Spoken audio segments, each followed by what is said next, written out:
বায়োলজির পরীক্ষায় তুমি যদি 95 থেকে 100 এর মাঝে নাম্বার পেতে চাও, তোমাকে খাতা সাজানোতে একটা বিশেষ গুরুত্ব দিতে হবে। পাশাপাশি এমসিকিউ উত্তরের ক্ষেত্রেও আমাদের আগামীকাল বেশ কিছু বিষয় আসলে মাথায় রাখতে হবে, যেহেতু আগামীকাল শেষ এক্সাম।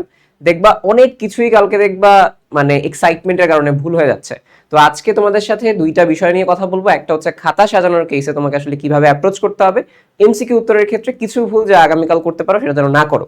তো তোমাদের সাথে জার্নির আমরা শেষ পর্যায়ে চলে আসছি। তোমাদের সাথে হচ্ছে আমার সেই দেখা ধর্ম থেকে একদম এই বায়োলজি ক্লাস পর্যন্ত আশা করি অনেকগুলো এক্সাম ভালোভাবে দিছো, আগামীকাল এক্সামটাও ভালোভাবে দাও।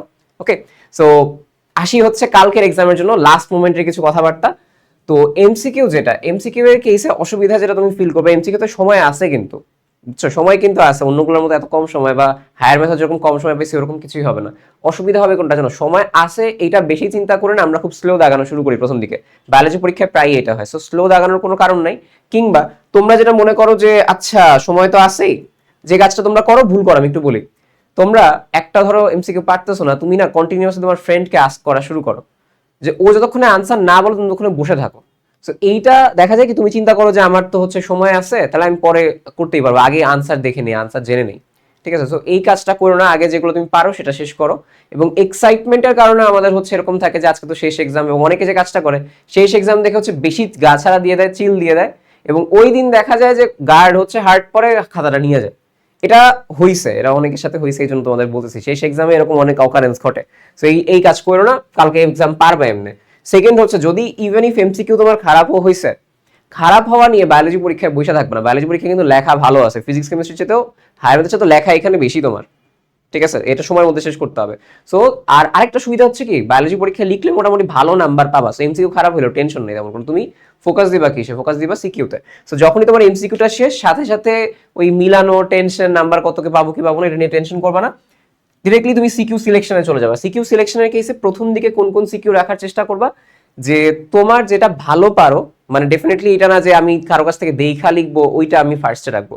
প্রথম 2টা থেকে 3টা যে সিকিউ থাকবে, তুমি চেষ্টা করবা তোমার মধ্যে তুমি যেটা বেস্ট পারো, বেস্ট মানে বুঝছো যে তুমি জানো এটা তুমি খুব ভালো লিখতে পারবা, এবং ওইটা যখন তুমি লিখতেছো, ওই প্রথম 2-3টা দিন না টিচারের হচ্ছে ইমপ্রেশন হয়ে যায় যে এই ছেলেটা কেমন। লাস্টের দিকে 2-1টা দেখবা তোমার ওরকম এফোর্ট আসবে না, তাও ওইগুলোর কারণে একটা নাম্বার চলে আসে। ধরো প্রথমগুলোয় তুমি 10-9 বা 8-9 করে পাচ্ছ, লাস্টের গুলো দেখবা 8-এর মতো পেয়ে যাচ্ছে। এখন প্রথমটাতে তুমি যদি ধরো 7 পাও, টিচারের ইমপ্রেশন তখনই খারাপ হয়ে যায়। তো প্রথম 2-3টা চেষ্টা করবা, যে তোমার চেষ্টা করবা যেই শহরটা ভালো পারো প্লাস যেটার মধ্যে চিত্র আছে, প্রথম দিক থেকে চিত্রগুলো দেওয়ার চেষ্টা করবা। টিচার একটু ওই সময় দেখা যাবে আচ্ছা ওয়াও চিত্র দিছে।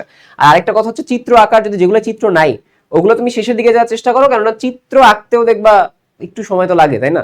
তো লাস্টের দিকে যদি তুমি চিত্র দাও, চিত্র এমনি বাজে হবে, জঘন্য হবে। রাদার লাস্টের দিকে হাতের লেখা খারাপ করলেও একটা মানা যায়, বাট চিত্রগুলো তুমি হচ্ছে আগে দিয়ে নিবা। ইমপ্রেশনও ভালো হইলো, চিত্রটা ভালো হইলো।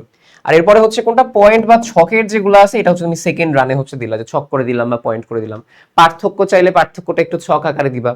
খতে যেটা বলছে, পার্থক্য চাইলে পার্থক্য ছক আকারে দিবা। গতে এরকম দরকার নেই, বাট দিতে পারলে ভালো, সমস্যা নেই। বাট খতে অবশ্যই ছক করে দেওয়ার চেষ্টা করবো। আর যে গয়ে আছে, গয়ে হচ্ছে অবশ্যই পয়েন্ট করে তারপর হচ্ছে দিবা।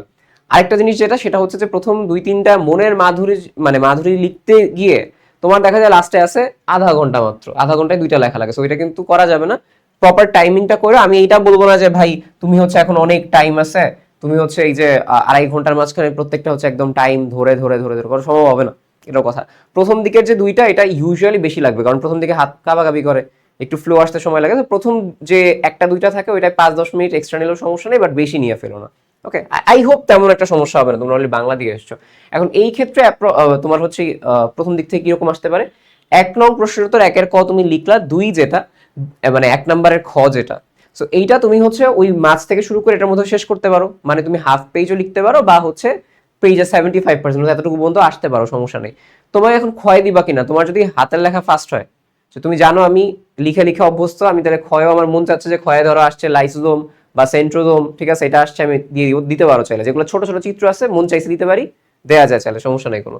এবার 1-এর গয়ের কেসে প্রথম লাইনটাই লিখবা নির্ণয়, যে একটা অঙ্গাণু বলে না বা কোনো একটা রাজ্য বলে না, তো ওইটা তুমি এরকম মানে মানে কি করবা, ভনিতা করবা না যে না এটা উদ্দীপক গুরুত্বপূর্ণ প্রাণীবিন্যাসের জন্য। এটা আগে লিখবা নির্ণয়টা কি, জ্ঞানমূলকে অবশ্যই নির্ণয় লিখবা। এটা কি মনেরা, নাকি প্রোটিস্টা, নাকি হচ্ছে কোন অঙ্গাণু, ঠিক আছে, নাকি কি কাকে ইন্ডিকেট করতেছে, একদম ডিরেক্টলি 1 লাইনে লিখবা।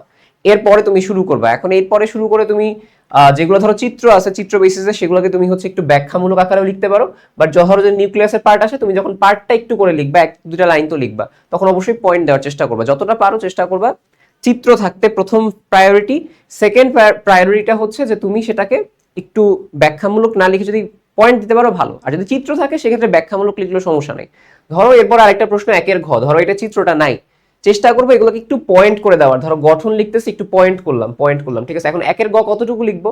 একের গ 1.5 পেজ, বা যদি মনে করো যে ভাই আমি চিত্র একটু বেশ বড় আঁকছি, তাহলে তুমি পরের পৃষ্ঠায় যেতে পারো, সমস্যা নেই, তোমার উপর ডিপেন্ড করে। 1.5 পেজ থেকে 2 পেজ, কারো যদি মনে হয় ভাই আমি চিত্রই 1 পেজ ধরে আঁকছি, ধরো নিউরন যেটা তোমাদের আমি আঁকা দেখাইছি, এখান থেকে শুরু করে এই পর্যন্ত আঁকবা, শেষ 1 পেজ একদম সুন্দর মতো হয়ে যাবে, পেজ বললে তো ভালোই লাগবে। আর একের ঘয়ের কেসে যেটা 2 পেজের মতো, মানে 2.25 পেজ থেকে, একের ঘ যেটা 2.25 পেজ থেকে 1.5 পেজ একটু বেশি হালকা, সেখান থেকে তুমি 2 পেজের বা 2 পেজের পরের পৃষ্ঠায় জাস্ট 25% লিখতে পারো। এই হচ্ছে ওভারঅল কথা। সো এইভাবেও তুমি আসলে ফরম্যাটটা সাজাতে পারো, চেষ্টা করবা এই ব্যাপারগুলো রাখার। বিশেষ করে তাত্ত্বিক যে প্রশ্নগুলো আনসার করবা, আমি যদি তোমাকে একটু অধ্যায় ভিত্তিক বলি, অধ্যায় 1 হচ্ছে পয়েন্ট দেওয়ার চেষ্টা করবা বৈশিষ্ট্য, অধ্যায় 2 এর কেসে হচ্ছে গঠনগুলো পয়েন্ট করার চেষ্টা করবা, অধ্যায় 3 এর কেসে হচ্ছে যে প্রত্যেকটা স্টেপ তো আঁকবা প্লাস হচ্ছে গঠন দেওয়ার চেষ্টা করবা। অধ্যায় 4 এর ক্ষেত্রে বিক্রিয়াগুলো লিখবা, রাসায়নিক বিক্রিয়াগুলো লিখবা, ফ্লো চার্ট দিবা। অধ্যায় তোমার 11 ক্ষেত্রে যেটা, সেই ক্ষেত্রে গ্যামেটোফাইট দিবা, ফ্লো চার্ট দিবা, একটু ব্যাখ্যা লিখবা। অধ্যায় ওই যেটা বললাম স্ত্রী গ্যামেটোফাইট, পুং গ্যামেটোফাইটের কেসে। অধ্যায় 12 যেটা, 12 ক্ষেত্রে এই যে চেকার বোর্ডগুলো আছে, সেই চেকার বোর্ডগুলো হচ্ছে দিবা। তারপরে হচ্ছে তোমাদের আমি দেখাইছিলাম যে কিভাবে ক্রস করতে হয়, সেই ক্রসের ছবিটা দিবা 12তে। 13 কেসে যেটা শক্তির প্রবাহের যে ইয়াগুলো আছে না, খাদ্য শৃঙ্খল, খাদ্য চাল, ওইটা দিবা। এইটা মোটামুটি তুমি যদি দিতে পারো তোমার কাছে হচ্ছে কাজ হয়ে যাবে, এবং আমি প্রত্যেকটা বিষয় নিয়ে বলছি, ঠিক আছে, ক্লিয়ার। এখন তাহলে আমাদের মেইন পার্টটা কি, তোমাদের হচ্ছে যে ক্ষয়ের চিত্র কথা বলছে, চিত্র না থাকলে পয়েন্ট করে লিখবা। সো সবাইকে হচ্ছে best of luck DS dynamic school থেকে। আমরা তোমাদের সাথে এসএসসির একটা মোটামুটি লং জার্নিতে ছিলাম, এবং তোমাদের পড়া গুছায় দেওয়ার যে কাজটা সেটাই আমরা অ্যাপ্রোচ করছি। আমরা চেষ্টা করছি তোমাদেরকে হচ্ছে জ্ঞানমূলক অনুধাবন, মোস্ট ইম্পর্টেন্ট লাইন্স, উদ্দীপক নির্ণয় সহ আরো যে ছোট ছোট ছোট ছোট কন্টেন্টের মাধ্যমে তোমাদের ডাউটগুলো ক্লিয়ার করা, যেন তোমাদের কনসেপ্টটা ক্লিয়ার হয় এবং অল্প সময়ের মাঝখানে তোমরা ট্রিক্স থেকে শুরু করে প্রতিটা বিষয় অ্যাপ্রোচ করতে পারো। সো হোপফুলি তোমাদের সাথে একটা ভালো জার্নি গেছে। কালকের এক্সামটা দিয়ে আসো, কালকের এক্সামটা ভালো গেলে আমাদের আরো বেশি ভালো লাগবে। এবং তোমাদের সাথে আমাদের দেখা এখানেই শেষ হচ্ছে না, সো কান্নাকাটি করার কিছু নাই। আমরা এইচএসসিতে তোমাদের সাথে দেখা হবে, এইচএসসি দেখা হবে, মেডিকেলে যখন তোমরা প্রিপারেশন নিবা তখন দেখা হবে, কারণ আমি এখন বর্তমানে একজন মেডিকেল স্টুডেন্ট, এবং ভার্সিটিতেও যখন তোমরা প্রিপারেশন যদি নিতে চাও তখনও তোমাদের সাথে আবারও দেখা হবে।